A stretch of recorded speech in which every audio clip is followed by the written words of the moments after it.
The diner was nearly empty on Christmas Eve. Most people were home with their families, wrapped in warmth and tradition. But Lawrence Whitmore sat alone in a corner booth, staring at a cup of coffee that had gone cold an hour ago. At 42, Lawrence had everything a man could want. CEO of Whitmore Technologies, penthouse in Manhattan, cars, vacation homes, investments that generated more money while he slept than most people made in a year. Everything except what mattered. His wife had left 3 years ago, tired of being married to a man who loved his company more than her. His teenage son, now 17, had chosen to spend Christmas with his mother and her new husband in California. Lawrence had received a text that morning, "Merry Christmas, Dad. Maybe next year." So here he was, lost in a city of 8 million people, more alone than he'd ever been in his life. The diner's decorations tried hard to be festive. A small artificial tree blinked in the corner. Garland hung from the ceiling, but it all felt hollow, like a stage set for a play about happiness rather than happiness itself. Lawrence glanced at his watch. 8:30. He should go back to his empty penthouse, order something expensive, drink himself numb. It's what he'd done last Christmas, and the one before that. The door chimed. Lawrence looked up out of habit. A young woman entered, maybe 30 years old, with blonde hair pulled back in a messy bun. She wore a cream-colored jacket that had seen better days, torn in places, the fabric worn thin. Her face was streaked with tears, and her hands shook as she held the door open for a little girl behind her. The child was perhaps 7 years old, with blonde hair like her mother's, wearing a green sweater that was too big for her small frame. Her eyes were wide and solemn, the kind of expression children get when they've learned too young that life isn't always kind. The woman, whose name was Claire Davis, guided her daughter to a booth near Lawrence. She slid in with a heaviness that spoke of exhaustion that went beyond physical tiredness. The waitress, an older woman named Betty who'd been working there for 30 years, came over with menus and a kind smile. "Evening, honey. Just you two tonight?" Claire nodded, trying to compose herself. "Yes, just us." "Well, you're in the right place. Coffee, please. And maybe some hot chocolate for my daughter, if that's okay." "Of course, sweetheart. Be right back." Lawrence tried not to stare, but something about the scene held his attention. The woman's hands were shaking as she looked at the menu. The little girl watched her mother with worried eyes that should have been full of Christmas excitement instead of concern. Betty returned with the drinks. "What can I get you, ladies?" Claire's voice was barely above a whisper. "How much is a grilled cheese sandwich?" $6.50. Claire's face fell. She looked at her daughter, then back at Betty. From her pocket, she pulled out a handful of coins. Lawrence watched as she counted them carefully on the table. 3 quarters, 5 dimes, a nickel, 7 pennies, $2.37. "I'm so sorry," Claire said, her voice breaking. "I thought I had more. I just need to feed my daughter something. It's Christmas Eve, and we haven't eaten since breakfast, and I lost my job yesterday, and our apartment, and I just need—" She couldn't finish. The tears came hard, and she covered her face with her hands, trying to muffle the sound so her daughter wouldn't see her fall apart. But the little girl saw. She reached across the table and took her mother's hand. "It's okay, Mama," she said softly. "I'm not that hungry." It was the lie that broke Lawrence's heart. The little girl's stomach was growling loud enough for him to hear from his booth. She was starving, and she was trying to make her mother feel better. Claire wiped her eyes and looked at the coins on the table. Then she did something that Lawrence would remember for the rest of his life. She pushed the coins toward Betty. "Could you please give my daughter a cup of soup? Just the smallest cup you have. And she can have my hot chocolate. I'm not thirsty." "Mama, no," the little girl protested. "Hush, sweetheart. It's Christmas. You need to eat something warm." Lawrence watched as Claire counted out exact change for 1 cup of soup. $2.25. That left her with 12 cents. Everything she had in the world, and she was giving it to feed her child while she went without. Betty looked at the coins, then at Claire, then at the little girl. Her eyes were wet. "You know what?" Betty said gently. "The cook made too much tonight. Everything's on special. Buy 1 soup, get a sandwich free, and the hot chocolate is on the house. Christmas gift from the diner." Claire looked up, fresh tears streaming. "Really? Really, honey. You just sit tight. I'll bring it right out." Betty walked past Lawrence's booth, and he saw her wipe her eyes with her apron. Lawrence stared at the coins on that table. $2.37.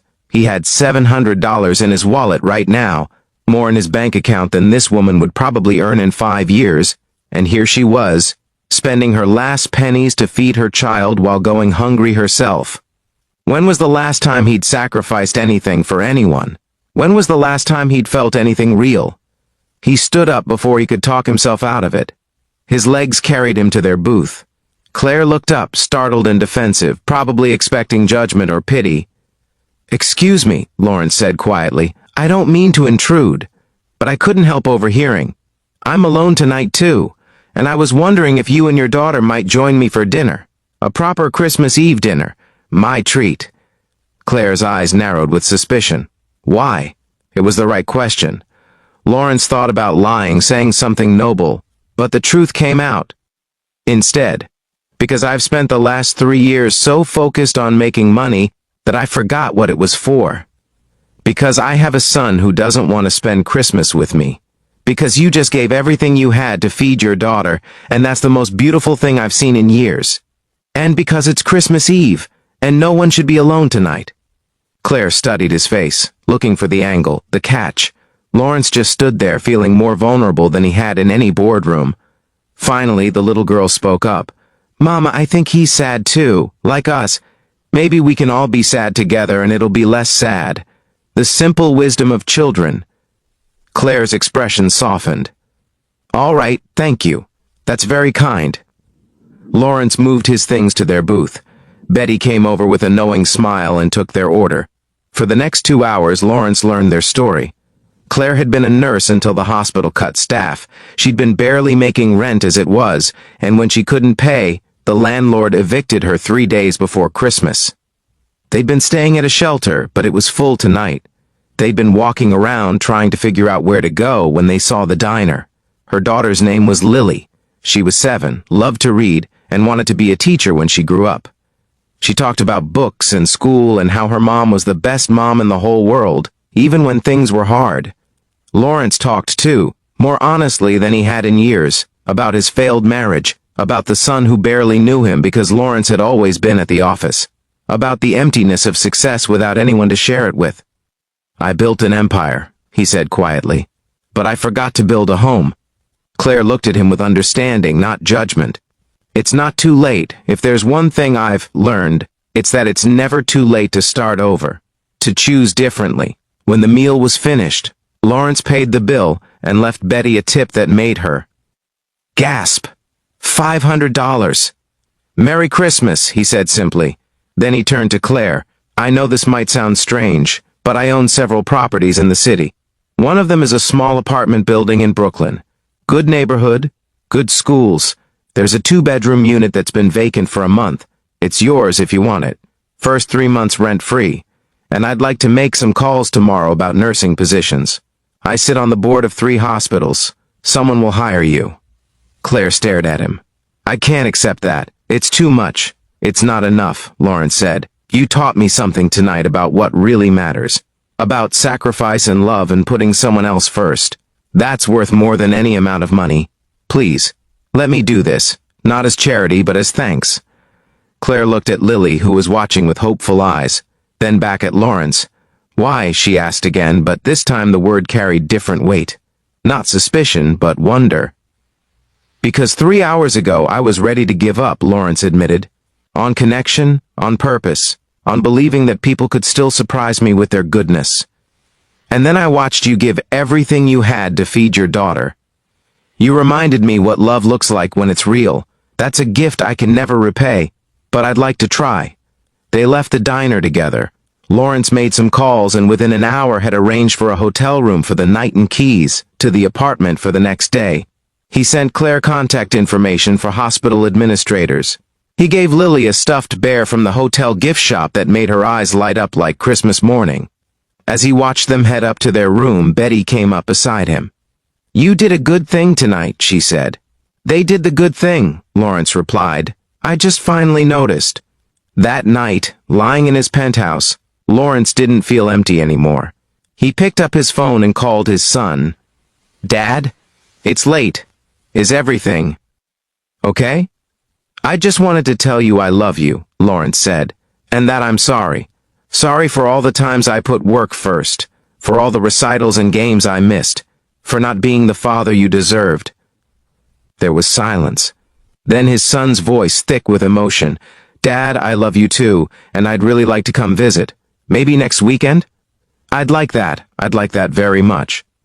6 months later, Lawrence attended Lily's piano recital. Claire had gotten the nursing job and was rebuilding her life with quiet determination. Lily called Lawrence Uncle Larry and saved him a seat in the front row. His son was there too, sitting beside him, their relationship healing slowly but surely. And Lawrence, for the first time in years, felt rich in the ways that actually mattered. If this story warmed your heart, please like and share it with someone who needs reminded that it's never too late to choose compassion over success. Subscribe for more stories about finding what truly matters. And comment below about a time someone's kindness changed your perspective on life. Your story might be exactly what someone else needs to hear tonight.